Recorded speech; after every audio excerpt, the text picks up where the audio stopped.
Assalamualaikum warahmatullahi wabarakatuh. Sampurasun, kalunuwun, rahayu. Selamat datang di channel saya, Wayangku Cikris Batara Surya. Pada kali ini saya mohon izin ingin mengkaji tentang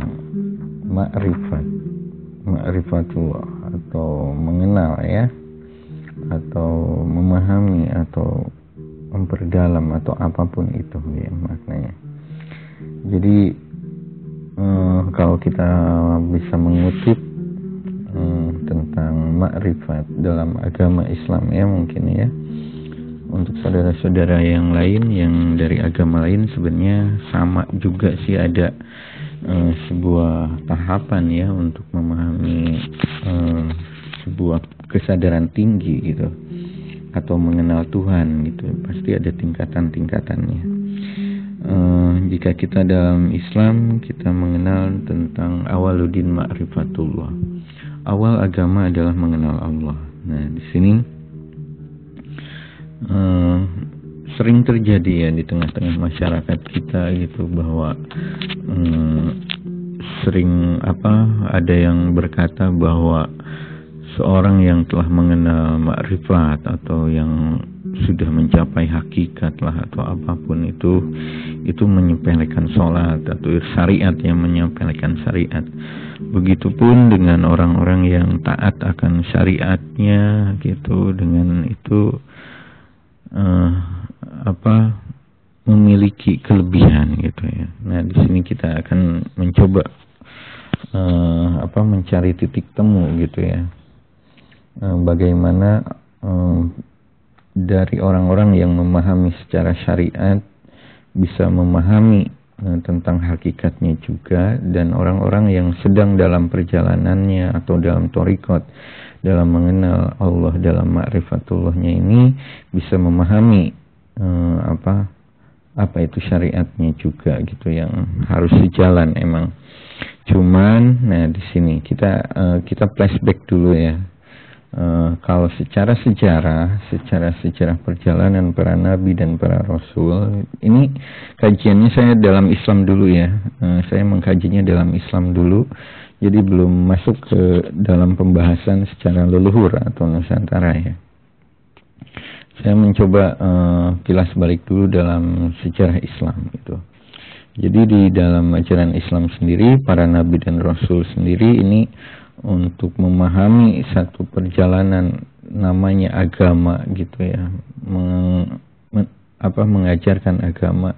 Para rasul itu dididik oleh Allah itu untuk mengenal Allah secara hakikatnya. Itu memang dalam tahapannya itu dengan makrifat juga gitu. Makrifat dulu, thariqat, menjalankan, lalu mengenal hakikatnya gitu, baru diturunkanlah syariatnya, cara-caranya. Mungkin seperti itu secara sejarahnya ya. Karena kita lihat dari sejarah sholat sendiri, Rasulullah diajarkan tidak langsung sholat gitu. Jadi dia walaupun Rasulullah sudah paham mungkin ya secara esensinya, hakikatnya, cuman Rasulullah tetap kita lihat dari Nabi Ibrahim juga secara pencarian gitu ya. Jadi mengenal dulu alam semesta gitu, melihat matahari kenapa bersinar seperti itu melambangkan seperti apa, mungkin itu Tuhan, tapi ternyata Tuhan bisa tenggelam. Ini satu pelajaran gitu ya. Jadi para nabi sendiri mempelajari agama atau mempelajari Tuhan atau memahami dengan makrifatnya itu ya, itu memahami dulu gitu, setelah mengenal tentang Tuhannya, ketauhidannya ini, Maka syariat ketika diturunkan itu lengkap gitu ya. Jadi ada sebuah proses panjang itu. Jadi dalam beragama bukan hanya sekedar Anda taat beribadah dengan apa, tapi tidak tahu isinya atau esensinya. Karena jelas ya dalam ini saya ada kitab gitu ya. Jadi di dalam satu kitab sendiri ini kitab tentang makrifat ya. Di dalam kitab ini tentang sholat sendiri sudah jelas di sana ya. Dituliskan di sini, sesungguhnya salat itu mencegah kamu dari melakukan perbuatan keji dan mungkar. Quran surat Al-Ankabut ayat 45. Di sini jelas ya. Jadi banyak yang melakukan sholat atau apa, tapi tujuan secara hakikatnya sholat ini di sini mungkin nggak perlu ditafsir lagi ya dengan ayat ini atau Al-Quran ini sendiri. Di sini sudah terang benderang jelas gitu bahwa sesungguhnya sholat itu tujuannya untuk menghindari lah gitu ya, mencegah manusia untuk berbuat keji dan mungkar. Itu tujuannya, itu sholat itu gitu. Ketika orang sudah dirinya bisa mencegah perbuatan keji dan mungkar, sebenarnya dia sudah sholat gitu. Sudah sampailah kepada sholatnya gitu ya. Mungkin kalau secara rutinitas ritual ya itu hanya sebatas ritual, dan itu sebuah kewajiban yang emang wajib gitu ya, sholat itu. Cuman di sana kan ada sampai apa enggak gitu, karena agama kan seperti kendaraan ya. Agama itu bukan tujuan gitu. Agama itu sebagai kendaraan untuk menyampaikan kita kepada tujuan kita gitu. Tujuan kita Allah, karena innalillahi wa inna ilaihi rajiun. Kita berasal dari Allah, akan kembali kepada Allah. Ini kan tujuannya itu gitu sebenarnya. Jadi makna-makna keseharian sendiri innalillahi ini hanya untuk orang mati gitu kan, yang terjadi saat ini. Sebenarnya innalillahi sendiri itu sebenarnya sebuah esensi ajaran sebenarnya. Kalau kita memahami maknanya gitu, kita dari Allah akan kembali kepada Allah, ini bagaimana caranya gitu. Nah ini di sini sebenarnya. Jadi banyak hal-hal yang harus kita diskusikan ya. Dan intinya saya di sini bukan menggurui, saya bukan ceramah ya di sini. Saya hanya ingin menganalisa gitu, atau kita mengkaji ini dalam Islam seperti ini gitu. Karena kebetulan mungkin ya, bukan kebetulan ya. Emang saya mungkin lebih memilih mungkin atau dilahirkan dari keluarga yang Islam, akhirnya saya mengenal Islam itu sebenarnya. Tapi tetap saya pelajari, mau Kristiani, Hindu, Buddha, tetap saya pelajari, dan secara perlahan-lahan gitu ya, belum total lah gitu. Tapi karena yang saya pahami dalam dunia Islam, akhirnya Islam inilah yang saya angkat dulu, tapi dengan nanti pisau analisanya dengan ilmu Nusantara yang pernah saya pahami gitu. Itu saya ingin mencoba seperti itu gitu. Jadi memiliki titik temu gitu ya dari semua agama apapun gitu, mau Hindu, Buddha, Islam, Kristen. Ketika bicara ketauhidan kita selesai sebenarnya. Tuhan itu satu kok. Yang membeda-bedakan kan hanya manusia aja gitu. Dan itu hanya terjadi di bumi ini gitu. Di luar bumi ya enjoy aja, nggak ada pembahasan kita yang meributkan gitu kan. Apalagi bicara tentang Tuhan yang maha jahat gitu, aduh, yang menakut-nakuti terus gitu. Padahal kan Tuhan yang maha kasih gitu. Kita dilahirkannya aja dengan cintanya Tuhan gitu kan. Jadi mana mungkin Tuhan akan menakut-nakuti atau berbuat jahat lah kepada ciptaannya yang dia cintai gitu. dan apa ya, itu pembahasan lain lah gitu. Jadi intinya ini di sini saya menerangkan seperti ini aja. Bukan untuk berceramah ya, ini bukan ceramah, ini hanya sebuah kajian kenusantaraan, ingin menemukan titik temu dengan ajaran Islam atau agama Islam itu sendiri. Oke, kita kembali ya. Ini saya berbicara tentang ma'rifat itu. Jadi mengenal agama itu adalah awaludin ma'rifatullah gitu. Jadi mengenal agama itu awalnya itu mengenal Tuhan dulu, Allah dulu gitu. Nah, di sini saya akan mencoba langsung kepada manusianya dulu gitu ya. Karena ini yang akan mengenal Tuhannya. Kalau dalam ma'rifatullah itu manusia gitu ya, bukan binatang, bukan lain-lain. Jadi saya ingin mencoba membongkar apa itu manusia gitu ya. Ini di dalam kitabnya juga. Saya mau menyebutkan kitabnya tapi saya belum saatnya kayaknya. Tapi intinya kitab ini kitab tentang makrifat gitu ya. Dalam kitab ini kita mengutip juga ya di dalam Al-Qur'an juga gitu. Dalam Al-Qur'an Allah Subhanahu wa taala berfirman, "Tidak kami ciptakan langit dan bumi beserta segala yang ada di antara keduanya secara main-main. Kami tidak menciptakannya melainkan dengan benar, tetapi kebanyakan mereka tidak mengetahui." Quran surat Ad-Dukhan 38 sampai 39. Di sini ya. Allah gitu, Allah Subhanahu wa taala itu menciptakan langit dan bumi ini tidak main-main gitu. Ini serius gitu Allah ini. Jadi menciptakan langit dan bumi ini bukan hanya untuk ditempati atau apa gitu ya. Makanya di sini ada satu penegasan ya. Ini benar-benar gitu, Allah itu menegaskan di sana, benar-benar bukan main-main gitu.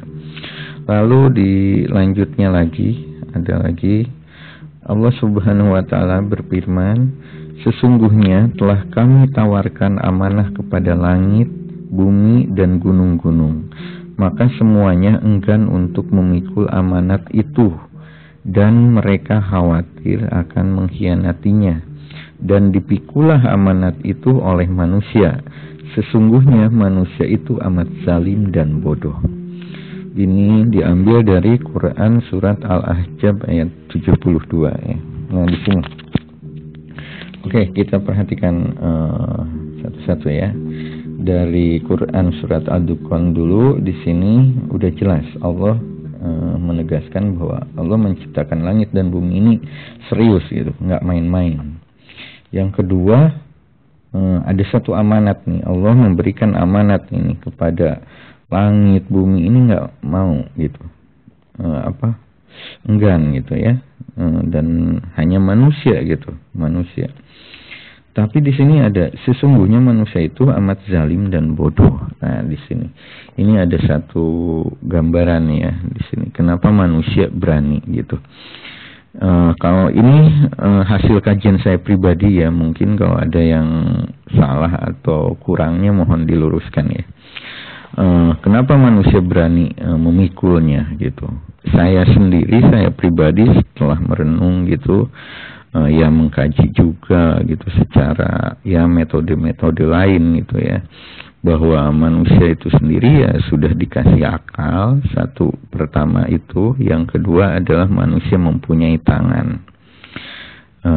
Itu yang dua yang paling terpenting. Kalau berbicara hati atau perasaan atau apa, hewan mempunyai insting merasa atau apapun.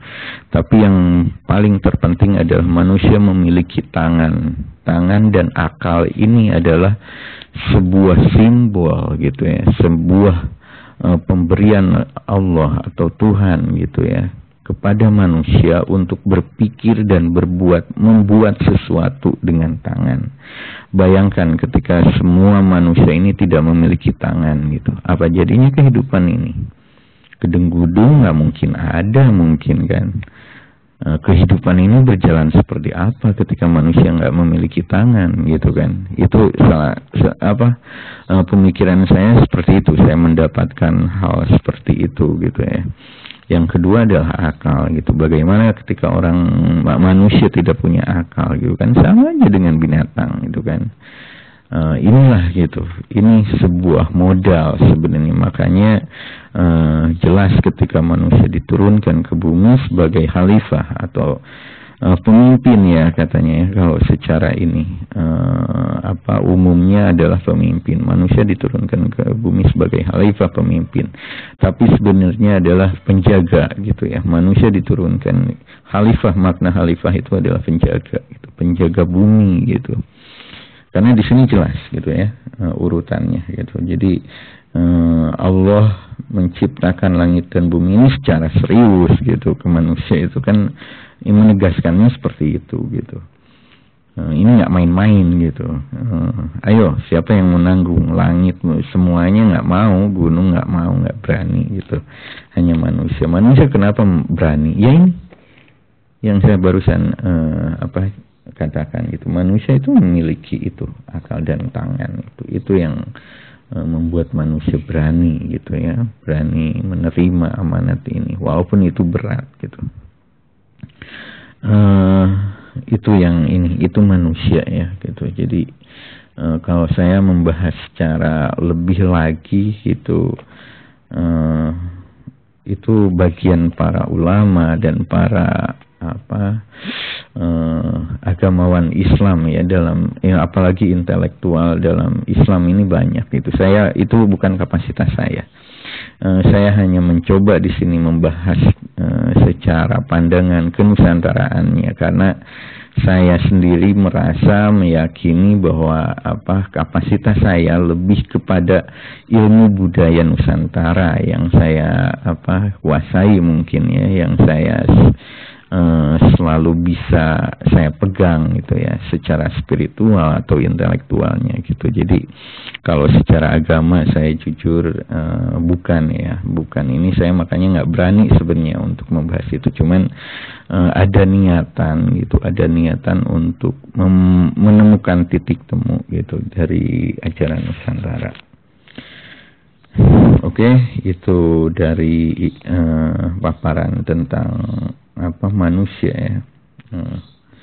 Ini saya dengan memakai kata makrifat saja itu udah melambangkan keislaman. Sebenarnya ini membahas agama Islam ya.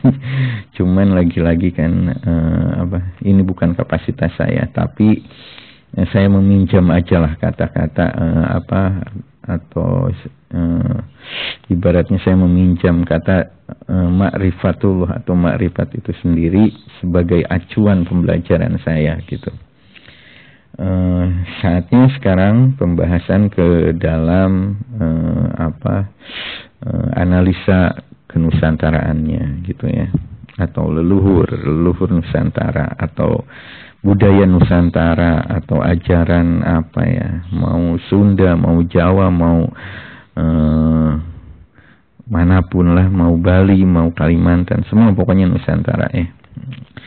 Yang saya pahami gitu, yang saya pelajari lagi juga gitu ya di kenusantaraan ini. Terlebih saya di Sunda ya. Tapi saya Sunda pun saya mempelajari yang lain dari Batak seperti apa. Saya mengambil inti-inti sarinya aja.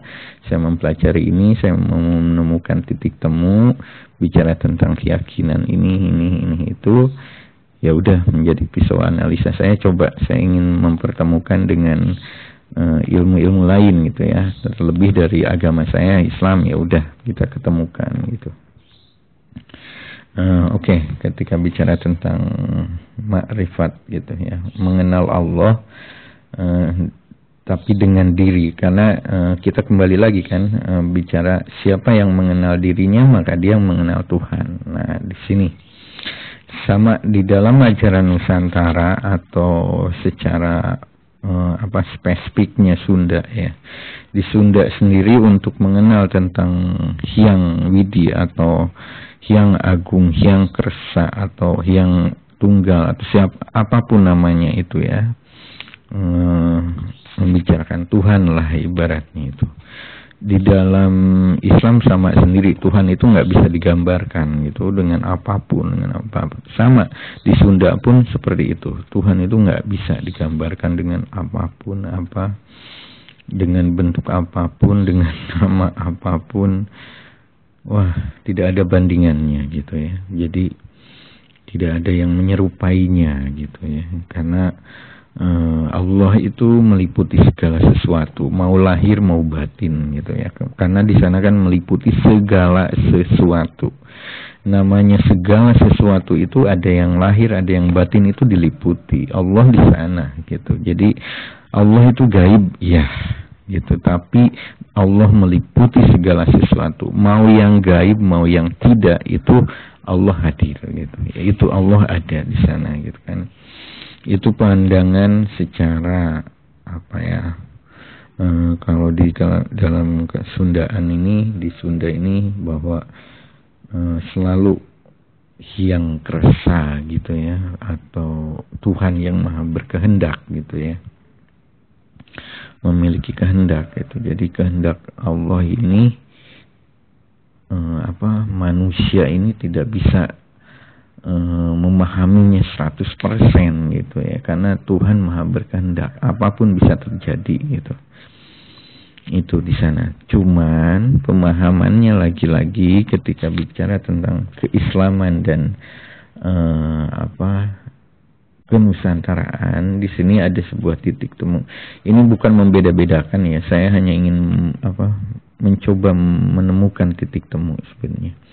Dalam ajaran Kesundaan itu berbicara tentang ketuhanan sebenarnya sudah manunggal gitu ya, dalam pemahamannya bahwa manunggaling kaula Gusti itu ya benar-benar dipraktekkan gitu, dan di pencariannya itu seperti itu gitu. Jadi ada sebuah konsep, ada sebuah tata gitu ya. Makanya dalam Sunda makanya bicara tata salira itu bagaimana menata diri kita sendiri gitu ya. Tata saliranya seperti apa gitu. Itu satu buah proses, tapi ini akan kemanunggalan ya, walaupun dari tata salira gitu, tata kramanya, tata nagara, tata buana sampai tata surya. Ketika memahami ini semua itu tetap manunggal dalam artian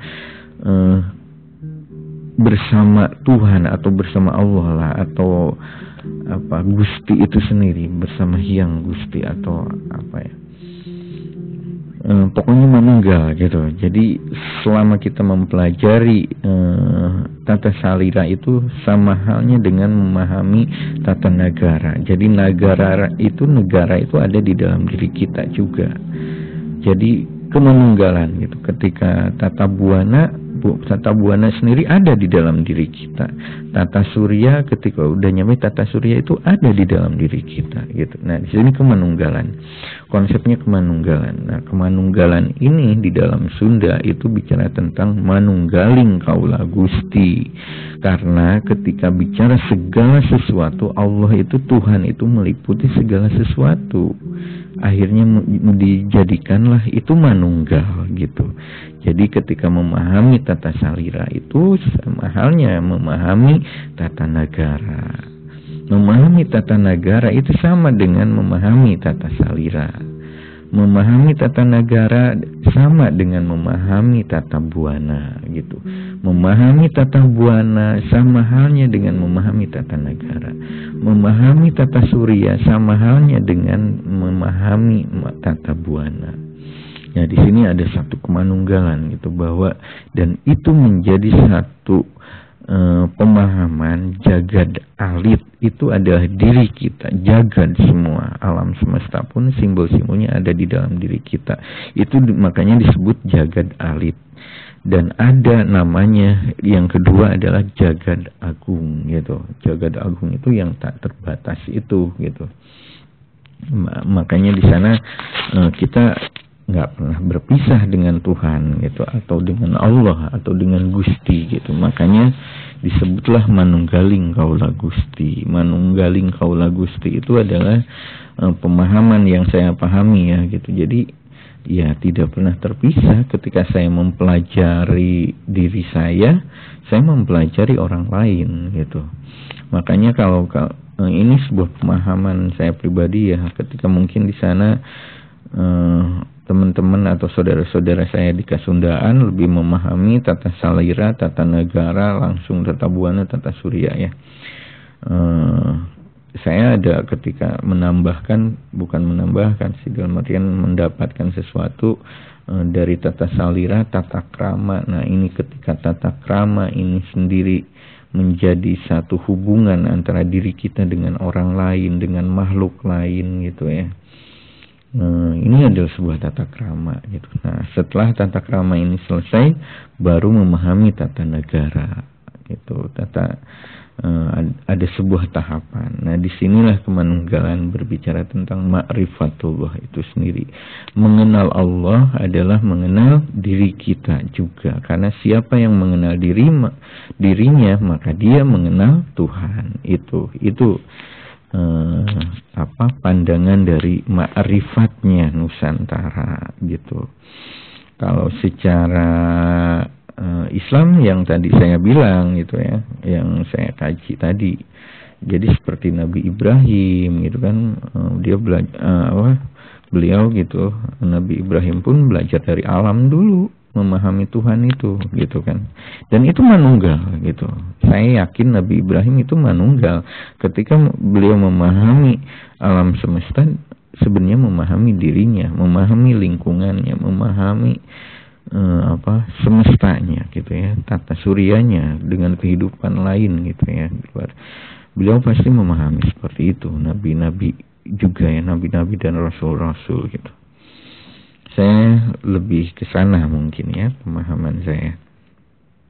Dan ketika membicarakan hal seperti ini, saya kan saya kurang menyukai dalam memahami secara kajian, secara mistik mungkin ya, atau secara dunia metafisika atau dunia spiritual yang ya seperti lain-lain gitu ya. Saya lebih menyenangi dengan konsep alamiah, ilmiah, ilahiyah gitu. Jadi ada sebuah keimbangan ya. Mungkin bagi teman-teman yang sifat alamiah ini menjadi supranatural atau mistik atau apa, tapi bagi saya itu bisa diilmiahkan dan itu alami saja gitu. Alami dalam artian ilmu alam itu ilmu sebab akibat gitu. Jadi ada satu hukum dalam alam itu, sebab akibat itu, inilah yang membentuk sebuah proses ilmu, namanya ilmu alami. Nanti ketika manusia berpikir inginnya masuk logika, masuk akal diilmiahkanlah itu gitu. Setelah puncak dari pemahaman ilmiahnya, logika dan lain-lain, ilmu sainsnya atau apapun itu sudah dapat secara filosofinya atau apapun, dia akan menanjak lagi ingin memahami secara esensi yang lebih tinggi adalah bicara tentang keilahian gitu. Keilahian seperti apa? Ya tetap saya memakai metode three tang itu gitu ya. Jadi ada alam bawah, alam tengah, alam atas gitu ya. 3 alam. Kalau 3 alam itu dalam artian bukan 3 alam secara pemahaman dunia mistik ya. Alam ini enggak. Alam itu bagi saya pengertiannya itu 3 alam itu adalah tingkat kesadaran gitu. Jadi bukan dimensi lain gitu ya. Jadi jangan disalahpahami kata-kata saya ya. Jadi teman-teman kalau bisa yang mendengarkan saya kajian ini mencoba cerdas ya. Jangan satu arah aja gitu memahami perkataan saya gitu. Jadi memahami alam itu siloka, itu loka ya kalau dalam ini loka, alam itu bahasanya ini loka gitu. Itu seperti itu. Itu alam itu adalah sebuah tingkatan. Alam bawah, alam tengah, alam tinggi gitu. Alam atas itu adalah sebuah tingkatan kesadaran gitu ya. Bagaimana manusia ketika sadar, ketika dalam tahap kesadaran alamiahnya masih terhubung dengan ilmu-ilmu sebab akibat hukum alam, dia akan berpikirnya seperti ini dan orang umum menyebutnya itu supranatural atau mistik atau lain-lain gitu ya. Ya itu nggak masalah karena saya tidak mau menghukumi mereka salah gitu ya. Cuman di sini sebuah pemahaman aja yang belum gitu. Mungkin itu yang bisa saya sampaikan untuk kajian berbicara tentang makrifat atau mengenal Allah dari diri kita manusia gitu ya. Karena kita kembali ketika bicara makrifatullah itu siapa yang mengenal dirinya, dia mengenal Tuhan. Itu kesimpulan saya yang bisa saya bahas tentang bicara makrifat atau makrifatullah untuk mengenal Allah. Awal mulanya adalah mengenal diri gitu.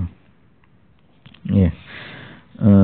Kalau secara makrifat secara lain-lain ya, ini di dalam kitab ini banyak ya, ada metode-metodenya di sini. Ini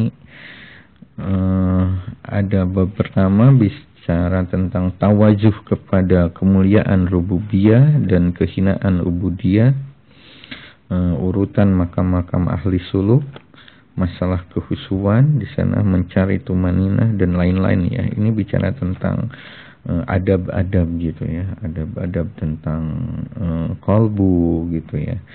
3 macam jenis taharah, peringkat-peringkat kesucian dan lain-lain lah. Di sini banyak banget ya berbicara tentang perjalanan atau suluk atau apapun gitu. Bagaimana cara menghadirkan kalbu dalam ibadah gitu ya. Hadis-hadis tentang kehadiran kalbu atau apapun lah, cinta dunia sumber kealfaan kalbu dan lain-lain di sini banyak. Dan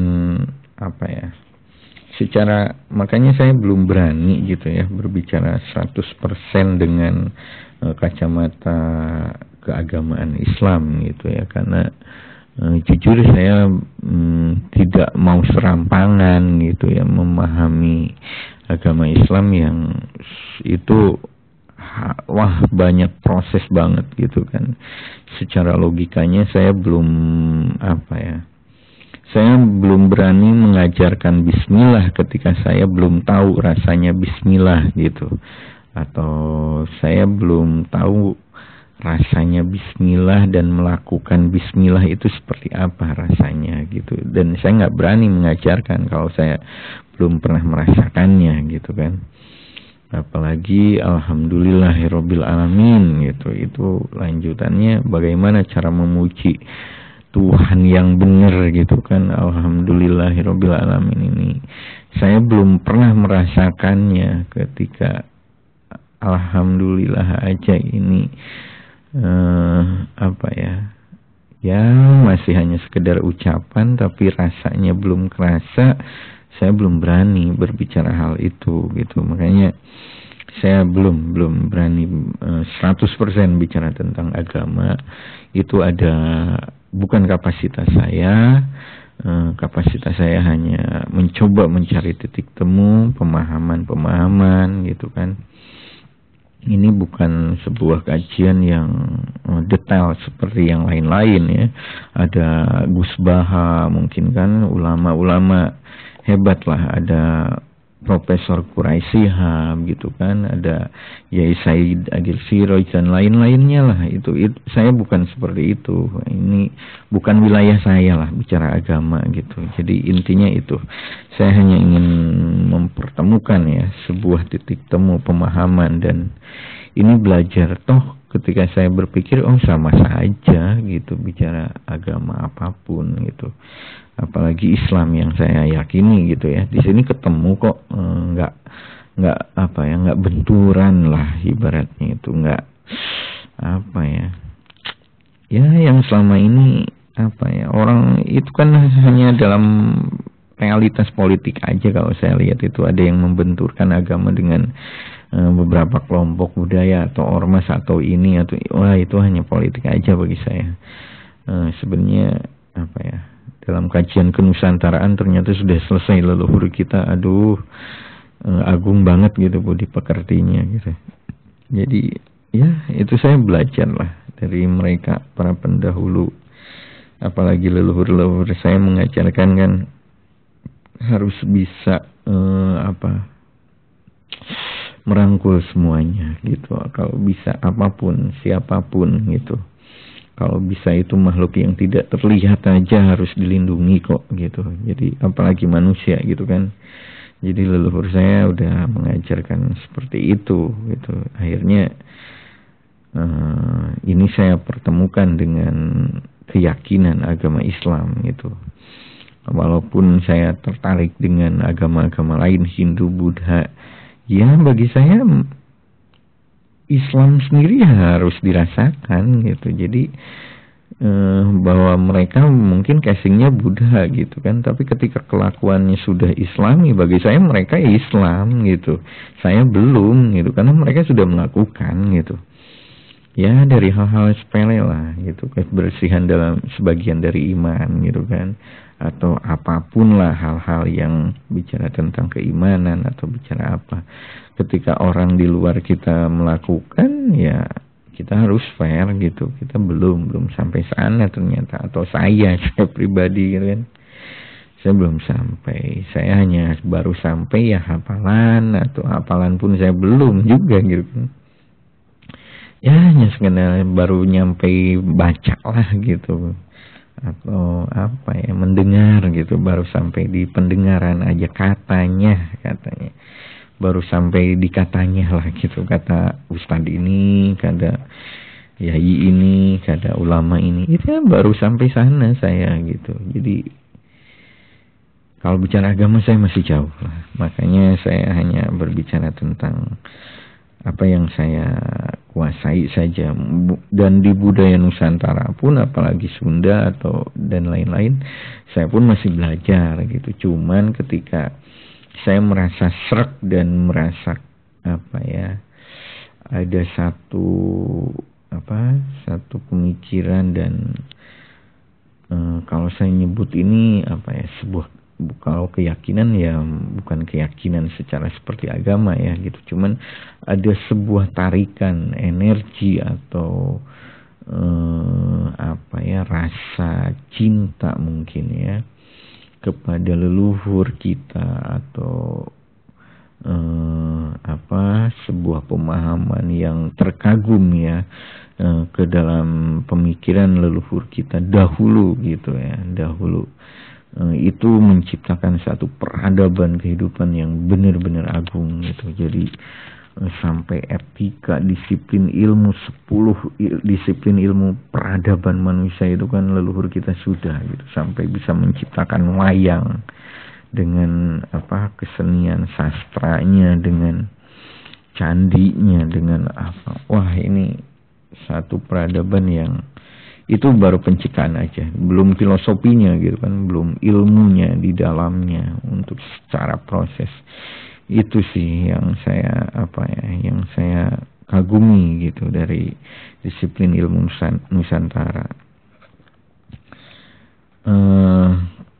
Itu kenapa tidak langsung aja dengan konsep Islam gitu kan, bahasan di channelnya ya bicara tentang Islam. Ya lagi-lagi itu gitu. Jadi saya bukan kapasitasnya lah membahas detail gitu. Tapi saya ingin yang saya pahami, saya ingin mempunyai titik temu aja supaya tidak ada perbedaan yang menjadikan konflik atau apa kan. Niat baik lah, kalau disebut niat baik saya ingin mempunyai titik temu dengan apapun keyakinannya, agamanya, ya udah itu saya pelajari gitu, daripada saya memperdebatkan gitu kan, ini salah, ini benar, ini saya nggak itu bukan kapasitas saya juga gitu. Saya bukan hakim yang baik lah. Hakim yang baik itu hanya Tuhan gitu. Udah, saya lepas saja gitu. Biarkan Tuhan yang menghakimi langsung. Saya hanya kebodohan gitu. Jadi itu. Lalu saya tertarik dengan buku-buku yang berbicara apakah ini tidak menyepelekan syariat gitu kalau sepertinya orang-orang yang berbicara itu. Wah, ini tidak sholat lah, tidak ibadah inilah, tidak itulah, ya. Lagi-lagi itu akan kembali gitu kan di satu pemahaman gitu, satu pemahamannya. Ketika pemahamannya ini berbicara tentang syariat di dalam Islam, memahami itu sah, itu boleh-boleh saja dan itu penting, diwajibkan gitu kan. Tapi ada sebuah proses bicara proses kebenaran ini sendiri, pencarian. Ya tidak bisa kita menyalahkan juga orang yang mempunyai sebuah pemikiran atau pandangan ya. Ketika berbicara proses tingkatan gitu ya, bahwa syariat itu adalah posisi tertinggi ya. Itu gitu. Karena logikanya kayak gini, kalau saya boleh membahas ya sedikit tentang bicara tentang syariat. Kadang-kadang orang yang selalu ini bicara sholatnya rajin gitu kan, ini jarang sholat ini atau apa gitu, bicara agama lah atau apalah gitu. Wah, tahu apa ini kamu sholatmu aja belum bener gitu kan, atau kamu aja jarang sholat atau apalah kayak gitu. Ya boleh gitu, tapi kayak gini, ini bukan pembelaan ya, bukan pembenaran lagi, bukan apa, tapi ini sebuah proses dialektika berpikir aja gitu. Gini, sholat itu adalah satu ibadah atau ritual, posisinya yang tertinggi. Karena ketika bicara hisab gitu, orang ketika udah meninggal gitu, yang dihisab yang pertamanya itu adalah sholatnya katanya kan. Berarti posisinya tertinggi nih. Nah ini, ketika posisi tertinggi memahami gitu ya, ketika memahami posisinya ini paling penting, tertinggi nih, penting gitu, tertinggi. Ketika bicara posisi tertinggi pasti ada posisi terendah gitu kan, karena ada tinggi pasti ada rendah gitu logikanya. Ada tinggi ada bawah gitu ibaratnya, bukan rendah ya, maaf ya, tadi rendah. Ada tinggi ada bawah. Nah bawah ini adalah dasar gitu kan, dasarnya gitu. Nah awalnya gitu. Maka jelas yang berbicara tadi awal saya bicara mengenal agama itu dasarnya itu ma'rifatullah, mengenal. Nah sangkaan yang banyak terjadi saat ini bicara tentang makrifat itu adalah orang-orang yang tidak sholat, yang menyepelekan sholat lah atau apalah. Itu yang keliru. Saya sebenarnya tidak menyepelekan, malah itu adalah posisi tertinggi.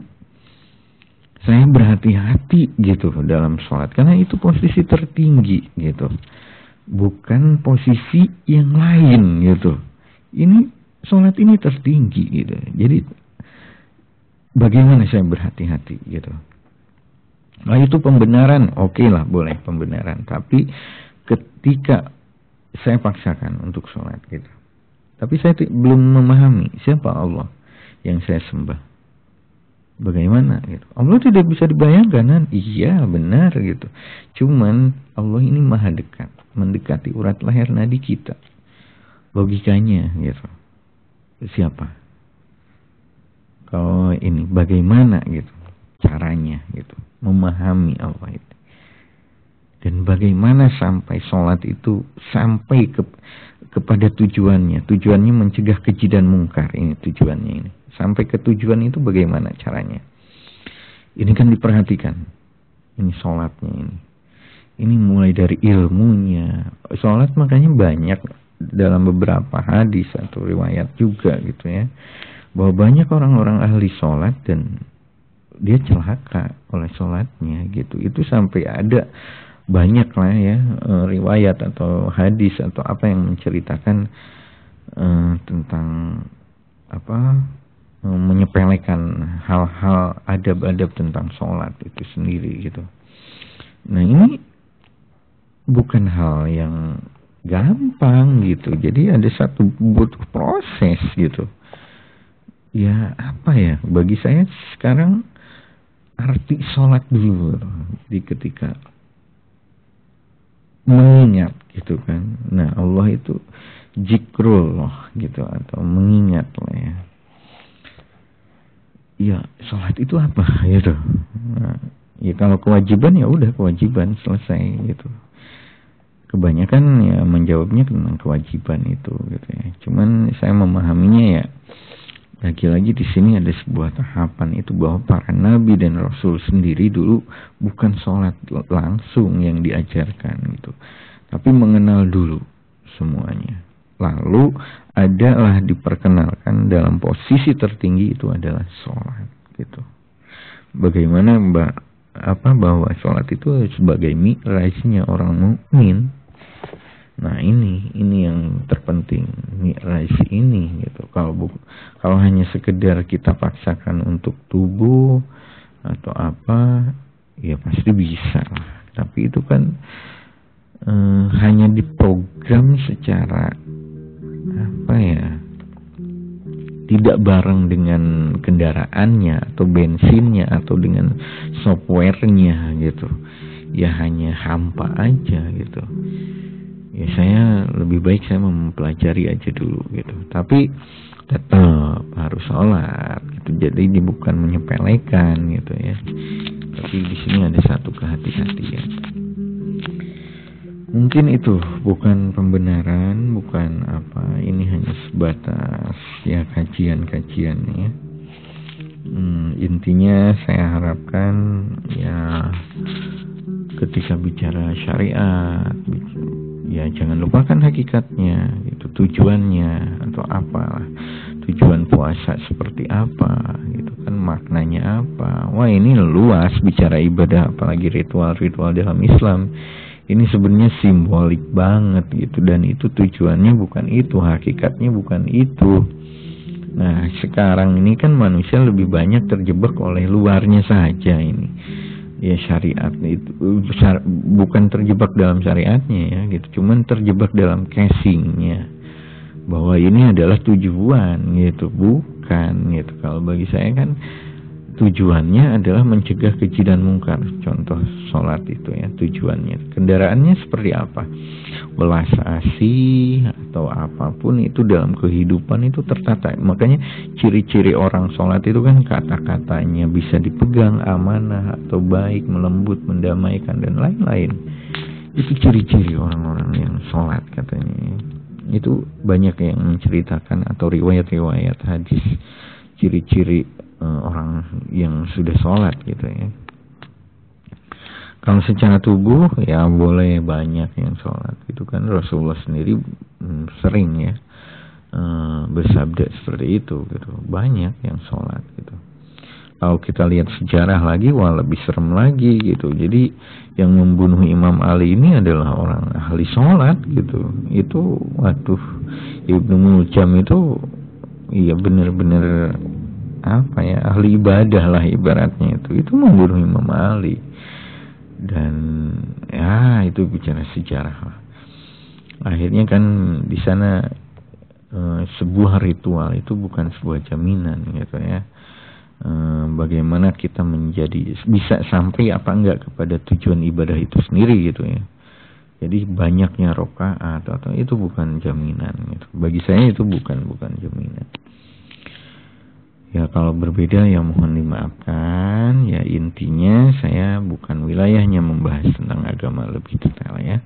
Ini hanya sebuah berbagi pandangan, berbagi apa ya, kita berdiskusi lah ibaratnya, atau kita membahas sesuatu yang ayo menemukan titik temu bersama, mau dari saudara-saudara yang memahami tentang syariatnya detail, bisa menghargai juga orang-orang yang sedang berjalan, memahami, mencari mungkin kan dalam jalur lain ya, apalagi dari mazhab lain atau dari ya apapun itulah.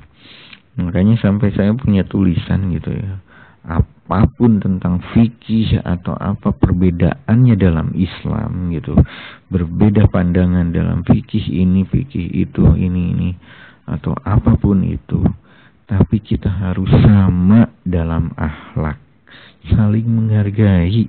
Itu aja. Boleh berbeda, wah kayak gini, tapi dalam akhlak kita harus sama. Apa? Saling menghargai, saling tawadu, saling saling berbelas kasih gitu, saling menjaga perasaan, saling itu. Tapi kita berbeda, boleh bagi saya gitu. Itu dalam tulisan saya, ya saya buat meme kalau nggak salah, itu tulisan kecil gitu.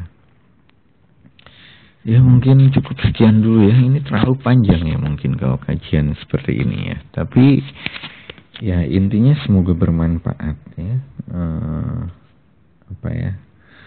Kajian-kajian yang sedikit mencoba menemukan titik temu gitu ya dari ajaran Islam dan Nusantara.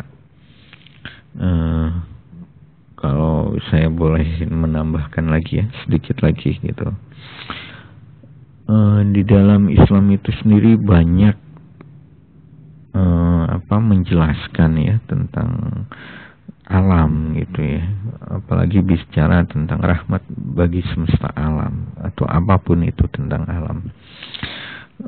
Di sini banyak di dalam Al-Quran itu kan perumpamaan yang benar-benar itu menjadi satu PR kita ya untuk membuka secara tujuannya gitu.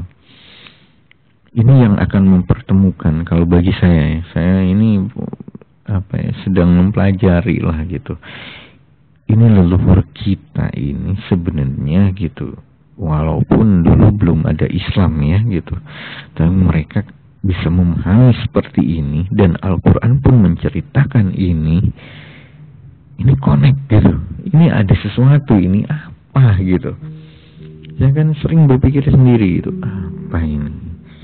Kok leluhur saya udah pernah seperti ini gitu, membahas ini. Dan ketika saya membaca di dalam Al-Quran, kok ini ada gitu. Ini berarti Quran sendiri menceritakan gitu ya. Apakah satu proses kesadaran manusia dari zaman apapun itu gitu. Ini dengan simbol-simbol dalam bahasa-bahasa Al-Quran ya, bahasa perumpamaannya. Kalau kita baca secara terjemahan letter kayak gitu ya itu kebanyakan itu akan kebingungan gitu, karena itu bahasa perumpamaan. Itu kan Quran ini surat gitu, namanya surat ini kan ada pesan gitu. Nah pesan, apalagi di dalamnya itu ada ayat gitu. Nah ini pesan inilah gitu, apa gitu, bukan hanya sekedar makna itu, tapi ada pesan sesuatu gitu yang harus disampaikan, yang harus ditemukan gitu kan. Ini ada gitu, namanya aja surat kepada kita gitu, untuk dipahami, untuk kita baca dan dipahami, namanya aja surat gitu kan. Nah ini ada satu pemahaman yang saya pikirkan, leluhur saya kok bisa seperti ini gitu, tapi di Al-Quran ada ini. Sepertinya ada klik gitu, ini ada satu proses kesadaran yang intinya itu manunggalnya satu kesadaran yang besar gitu, ibaratnya satu kesadaran yang universal banget. Dan ini kita bisa temukan dalam seluruh ajaran gitu, mau dari Islam juga, Hindu, Buddha, Kristen. Ini sebenarnya ada satu rentetan lah kalau leluhur kita ini menyebutkannya, mungkin dengan bahasa-bahasa dulu ya. Mungkin kalau di Sewaka Dharma itu ada muridnya gitu bertanya kepada guru tentang ini, tentang itu. Dan ini menjadi satu pemahaman yang, ini baru era seperti itu gitu. Apalagi ditarik lagi ke era yang lebih lama lagi gitu. Ini ada satu ajaran atau sebuah pemikiran yang, ini agung banget gitu bagi saya. Dan ini ada di dalam Al-Quran, cuman itu jarang dipahami gitu, dan jarang dijelaskan dengan secara ini bahasa simbolnya ini gitu, ini barangnya gitu, ini wujudnya gitu. Jadi nggak sampai kasunyataan lah. Kalau di Sabta Panta itu kan ada siloka silib sindir sampir sampai kasunyataan. Nah ini sampai kenyataannya mana, barangnya mana gitu. Jadi bicara surga itu mana barangnya gitu, mana sampai saat ini, buktikan dulu gitu, bukan nanti gitu. Kalau nanti ya semua orang bisa bicara aja, nanti aja gampang. Enggak, agama itu nyata gitu, ini harus bisa dijelaskan gitu. Ya itu apa ya, ya ini sebuah tambahan aja ya. Jadi saya mencoba saat ini, mulai mencoba lah ya, ini tentang Al-Quran juga. Tapi kitab yang tertua itu adalah diri manusia gitu ya. Ya saya harus mencoba menggabungkan gitu.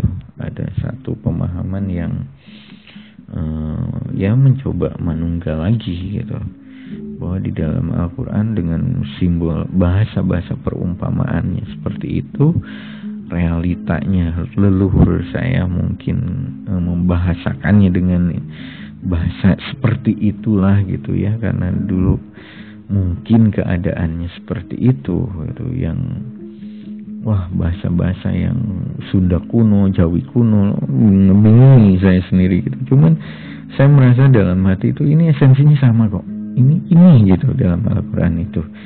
Kalau kita baca terjemahan gitu kan, kalau surat Anas gitu tentang manusia, kenapa Anas ada di surat-surat terakhir gitu kan, Kisama atau apa, ini ada satu pemahaman gitu yang apa ya, ini dalam lah ketika berbicara hal ini.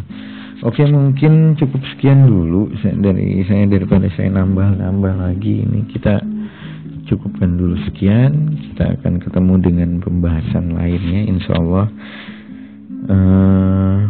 Pada kesempatan lain nanti kita akan bahas yang lain lagi lah. Mungkin ini terlalu lama juga. Ya mungkin cukup sekian dulu dari saya tutup. Assalamualaikum warahmatullahi wabarakatuh. Sampurasun, kawan nuwun, rahayu. Sakum.